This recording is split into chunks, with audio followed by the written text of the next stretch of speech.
that much. I believe he's gotten 2 wild growths or a Jade Blossom at least. So.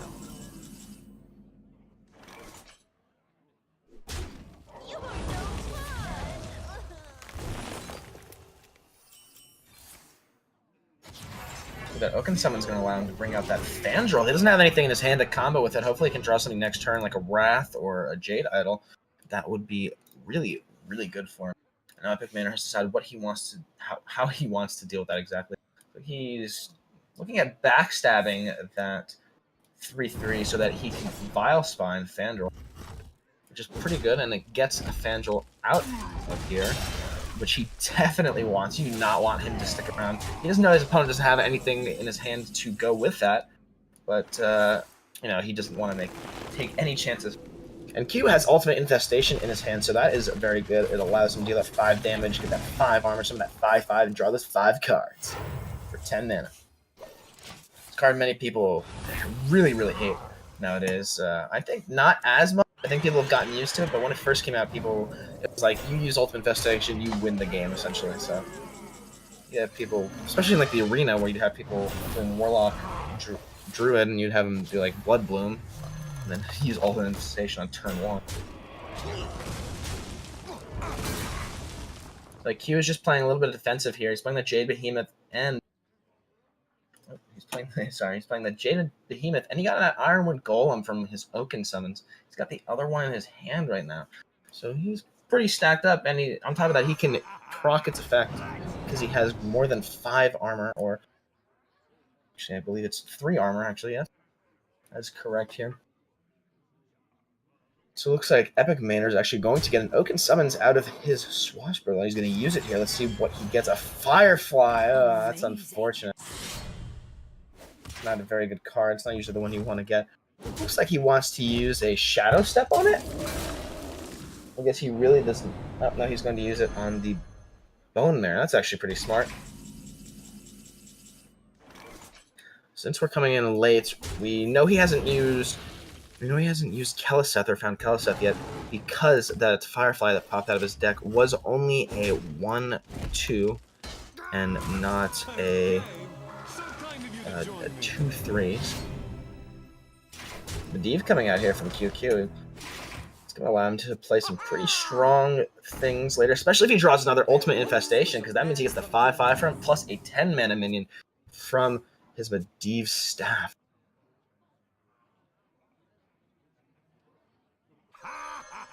Swashbuckler coming out again. Looks like he's finally found his Keleseth, and he is actually going to get a Cenarius from that Swashbuckler.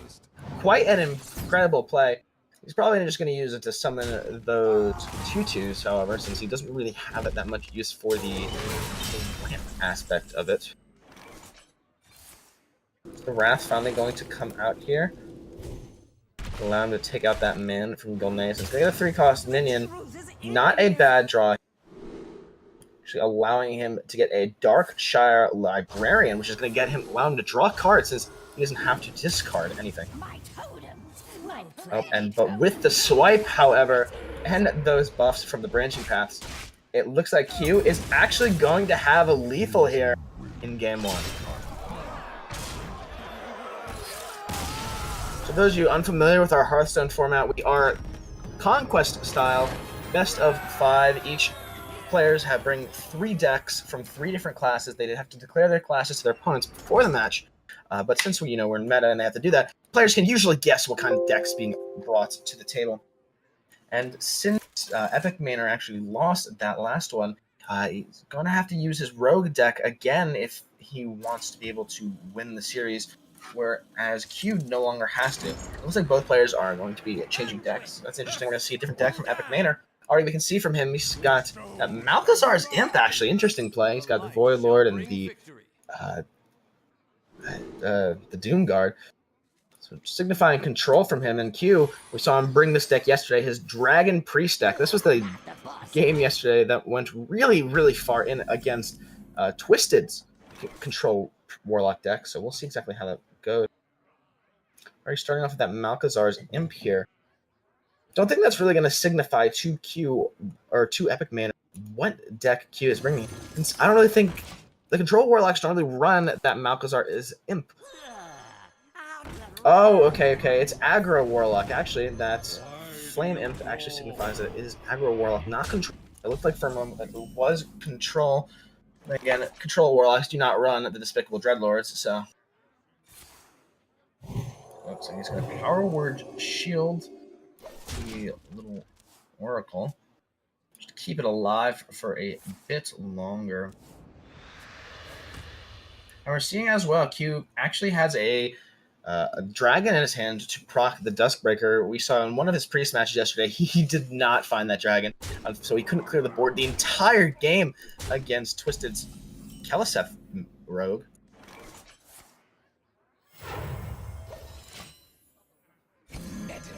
So he's going to be able to proc it right now, and what's he going to get from? He's going to get a Malchezaar's Imp. That is unfortunate. That is not the card he wants. It's a 1-mana 1/3, sure, but it doesn't help him in the slightest unless he gets to use a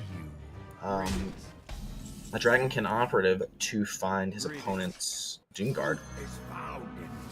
Prince Keliseth coming out here. We see Q run this Prince Keliseth in his deck here, which I think is interesting. I don't know if the deck recipe traditionally calls for Prince Keliseth in that deck, but it certainly gives all those minions the little extra boost that they need here. Dreadlord coming out here from Epic Manor. It's not really going to do too much. It's going to allow Q to actually draw a card for 3 mana. Keep that Duskbreaker alive while he trades his minions into it, actually. I'm actually going to be able to keep that Duskbreaker alive.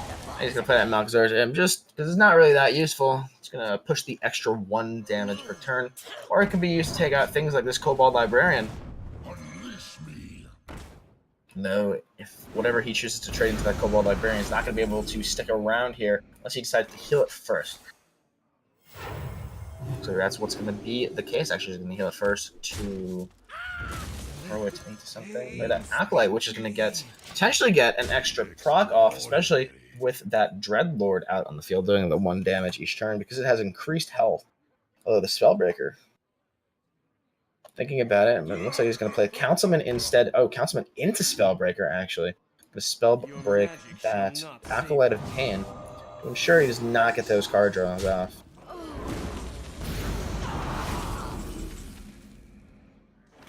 Bookworm. He's not going to use that, but he is going to get the 1 damage off and clear the board. Interesting that he drew that because that actually can kill the Councilman while it's still below 3 attack. Since he still does have dragons in his hand, he's got Bone Drake right now. That's the only one. Oh, actually, his Kobold Scumman. I completely forgot about that. The discard of the Bone Mare and the Flame Imp. Not too bad, but definitely could have been way worse in his hand. He's got Spellbreaker and Soulfire, so. Of course, he definitely does not want to discard that Bone Mare. That just makes things super strong here. Although it's not really going to matter since that Anduin is just going to take it right off the board here. And unfortunately, since Epic Manor's already played his patches, this South Sea Captain won't be able to pull anything out. Except for another South Sea Captain. So it looks like he is going to be playing one, so that next turn he is able to play another. The Instalock on the Obsidian Statue by Q, however, is just going to completely stop anything. Although that Spellbreaker is just going to silence it, taking a pretty big piece off of the board for Q. Those Obsidian Statues are integral to these priest decks, both for damage, for removal, and for healing. For 9 mana, they are incredibly powerful. You can see why it's usually chosen over a lot of legendaries from things like Free from Ember. They're coming out to empower that Obsidian Statue. Once again, giving it taunt here. Epic Manor definitely can deal with it. He has a Soulfire. He has a Bone Mare of his own, so we could Bone Mare a minion and throw it into that, which may or may not be the case. We will see here. Probably Bone Mare into Soulfire, something of the sort here. Or not, since he can just throw things into it. And that is actually because he is very, very close to lethal here. And we are seeing the Doomguard come out, so if Q does not manage to keep himself alive this turn, he will, unfortunately, perish. We'll see what he draws. Mistress of Mixtures. Don't think he really can do anything here. He doesn't have any healing in his hand. He doesn't have anything to keep himself alive. Epic Manor certainly has 1 damage on the board. Looks like Q is just going to concede here. He says, get me out of here. I do not want any more of this. And looks like Epic Manor is actually going to take match 2, making the scoreline 1-1 here in the HSEL 2017-2018 Holiday Majors Grand Finals.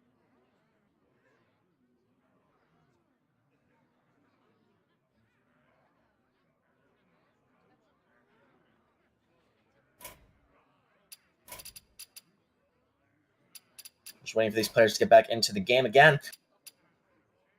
Wait for them to choose the deck, so it looks like they have chosen their deck.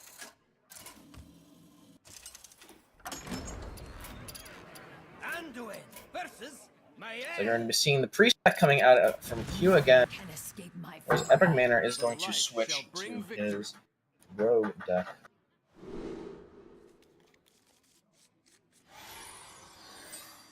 Hail, friend. Greetings.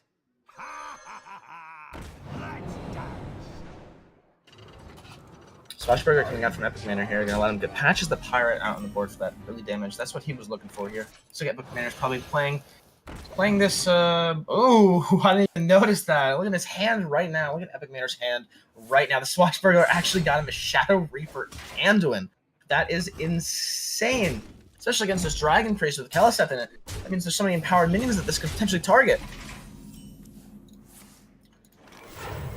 So we'll see exactly how he's going to take care of it. Because I think that Epic Manor's deck as well does not run the Valera Death Knight. Or the Rogue Death Knight, so that could certainly come in handy here. Let's see who's going to pull out the second Swashbuckler. We'll be able to pull a Potion of Madness. Not bad. Not bad at all. It's going to allow him to take one of these smaller minions. Potentially gets a proc backlight off for himself. Maybe take over things like a Firefly. Stuff like that. Q looks like he wants to play that Curious Glimmerroot, so we'll see exactly. He's not going to play Curious Glimmerroot. Instead, he's just going to play the Northshire Cleric, draw the card from it. Getting a Cabal Shadow Priest, not too bad. Get that Potion of Madness proc off on the Acolyte here. It looks very smart idea, because that's a card draw for 1 mana, which is pretty good. Unfortunately, he's going to go back to his opponent at the end of the turn, which kind of stinks. It's going to allow him to play potentially play the Southsea Captain, which can trade into the Northshire Cleric to prevent any additional card draw from healing the Acolyte. So it looks like he's going to play the SI7 Agent to deal more damage, draw a card for himself, and ensure that his opponent cannot get any more procs off of it.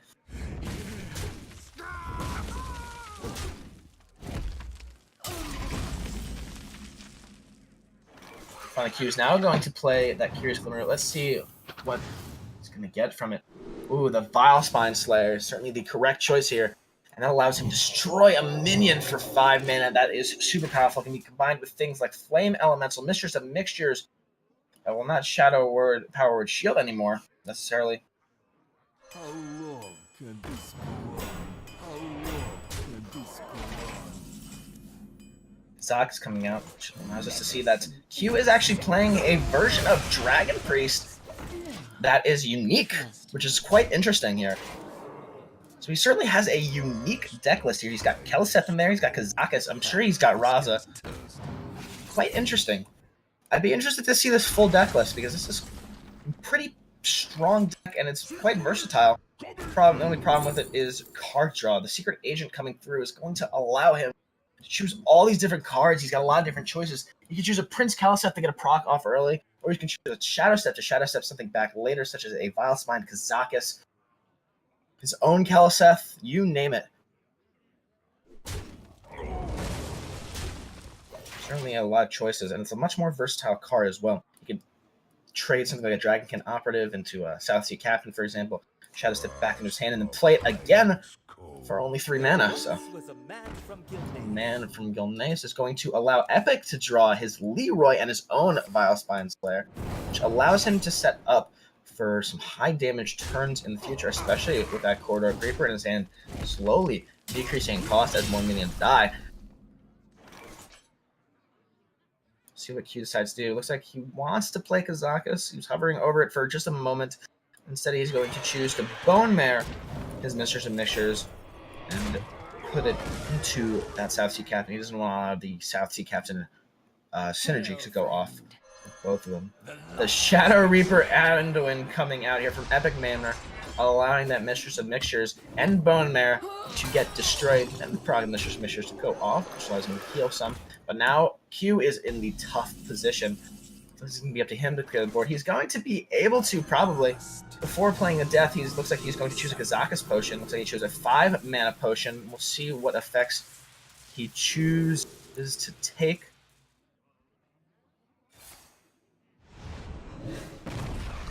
Looks like he chose the Polymorph Animal and summoned 2 friendly minions that die.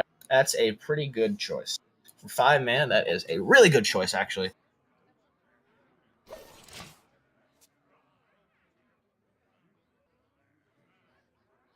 Lich King coming out here from Epic Manor just to keep the ball rolling, keep his high offensive, high defensive pressure on this board here. And killing that Kazakus is going to ensure that he can't Shadow Step. Although with that Kazakus potion in hand from Q, it's going to get rid of that. It's going to get rid of that Lich King. Not exactly the best draws that he could have gotten from that Resurrection.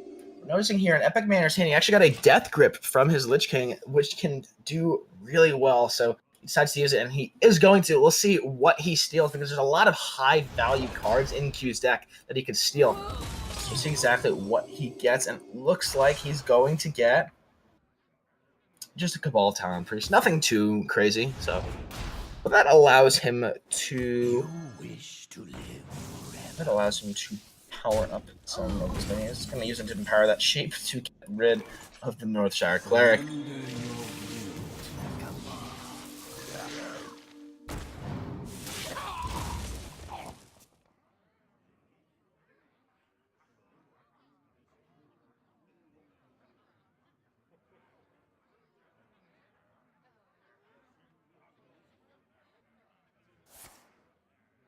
Backstab coming out here from Epic Manor into combo into killing that Vile Spine. He's getting rid of it. It actually would have been a good thing for Q to Shadow Step.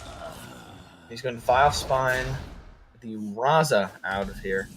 So Q is preparing himself for his own Shadow Reaper Anduin here. And now that he's got it, going to use that Void Form to deal some damage here and take out that Vile Spine. Interestingly enough, Epic Manor hasn't found his own Keleseth. That is quite unfortunate. I mean, he's still doing extraordinarily well without it. He's getting these high-value trades and incredible draws. Looks like that Twilight Acolyte finally going to get put to good use. Trade with that sheep there. Let me change your mind. It's going to allow him to take control of the sheep too. An incredible combo with the Cabal Shadow Priest, allowing to take control of that 2/7 taunt, which is pretty good. And this gives Q the upper hand here, and now it's up to Epic to take him out. But Keleseth coming out. It's a Void Form. Looks like it's going to combo into a Firefly. He's not going to Shadow Step it. That's absolutely the right thing to do, especially this late into the game. Unfortunately for Epic Manor, he does not have that reduced cost hero power, so he still has to spend 2 mana each time he wants to hit something, whereas Q does not. Q can just throw his hero power into anything he wants, and he just has to play another card, and he's all good. So.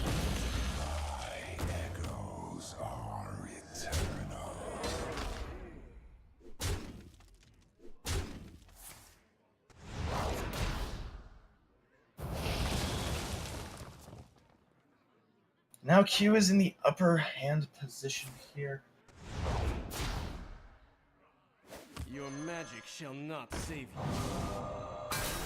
Got a bunch of things, but Epic Manor just has the correct cards to counter him.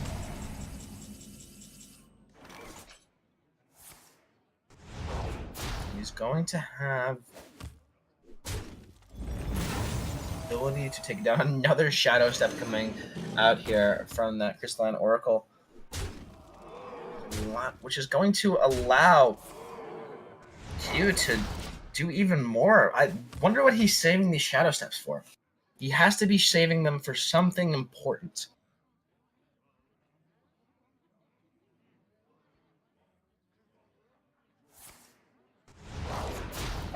Looks like Epic Manor is actually giving up here. Your victory proves nothing. Which is going to put Q. It's going to put Q into the lead here, 2-1. As we go into match number 4.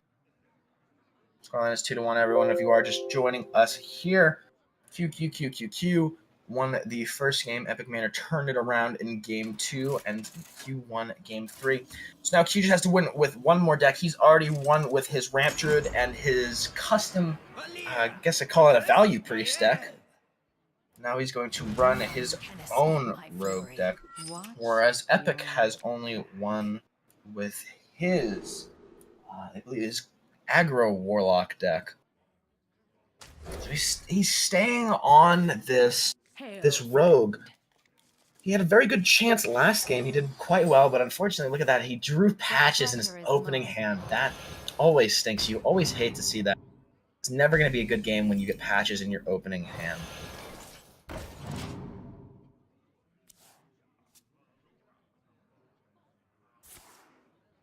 The double Firefly start coming out here. It'd be quite interesting. It was like Epic's just trading into it to ensure that Q can't just trade back.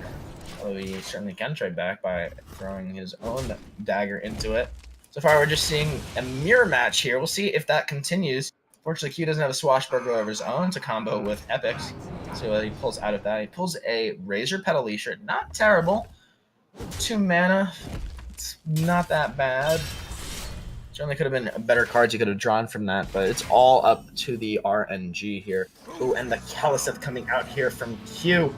Going to allow him to empower his minions.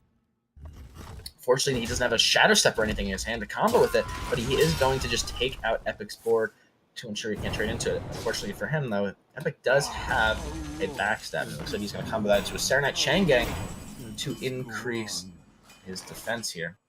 The man from Gilneas is actually not going to come out of here. Instead, he was going to play Southsea Captain, which allows patches to come out of here, which was already buffed from the Kaliseth, and it's going to even buff further from that Southsea Captain. Incredible combo there. Looks like Q is actually just going to keep comboing, keeping these minions alive. He's going to dagger, coin out the dagger here to allow his Flame Elemental and patches to stay alive here to the next turn. Taking a net of 7 damage, so we'll see how Epic decides to take care of it. It looks like he was hovering over the Razor Petal Leasher here, which might not be the incorrect move. He'll be able to get 1 Razor Petal in his hand that he can use to take out patches, which it looks like he's absolutely going to do. Or instead, he's actually not going to Razor Petal patches. He's going to put his face into it, which allows him to block that Corridor Creeper and get it 1 less mana. Fortunately for him, Q also has one in his hand, which is now cost 0 mana as well. He's going to play it as well, and then combo that Vile Spine to destroy his opponent's Corridor Creeper. Trade that Southsea Cap, or not trade that Southsea Captain, actually. He's going to put Southsea Captain in the face, trade his weapon, and his Flame Elemental to clear the board yet again.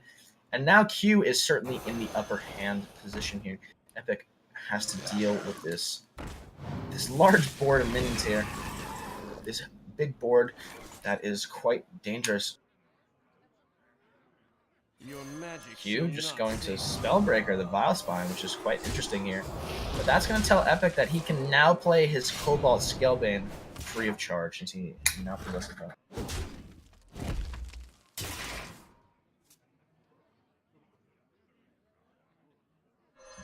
You are not welcome here. I'm in charge now.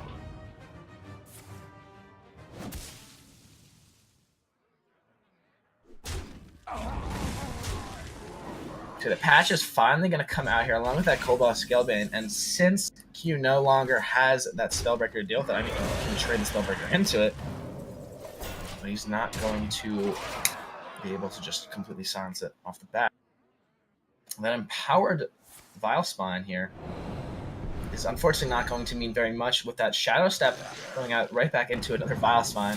Gonna take it out and the South Sea Captain into that, giving Epic this time a little bit of more board presence. However, Q has the ability to absolutely get the upper hand in this turn. He's got his draw now, and he's got the Elven Minstrel in his hand, which he's going to be able to play to draw these minions.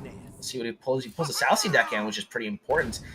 He's going to be able to get that 3-2. He's going to just go face here, and he's going to be 2 damage off lethal. Certainly, if Epic does not draw something insane, Q will have lethal. And it looks like Q will most certainly have lethal. Bone Mare going to come out into the trade. It's like Epic's just trying to get rid of as much damage as possible. And he's given up here. He knows he's been defeated. He's just going to dagger into the Bone Mare and take himself out. And that puts Q at 3 wins, everyone. 3 wins here. Final scoreline 3-1 QQ defeating Epic Main, or not Epic Main, Epic Mainer in the High School Esports League Holiday 2017-2018 Grand Finals match. So that is all from me, everyone.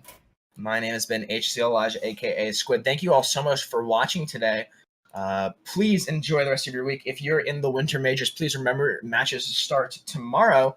And I'm turning this back to Brennan. Brennan? Yo, Elijah, thank you for casting. That has been the conclusion of the HSEL Holiday Majors. I can say myself, congratulations for all the teams who had made it this far, those who had won, and even those who made it into the playoffs. You did a great job, and we hope to see you in the next season. Again, congratulations to our winners, the Westlake High School Chaparrals, A-Team for League of Legends, the Warriors Varsity from Maine West High School for Counter-Strike Global Offensive,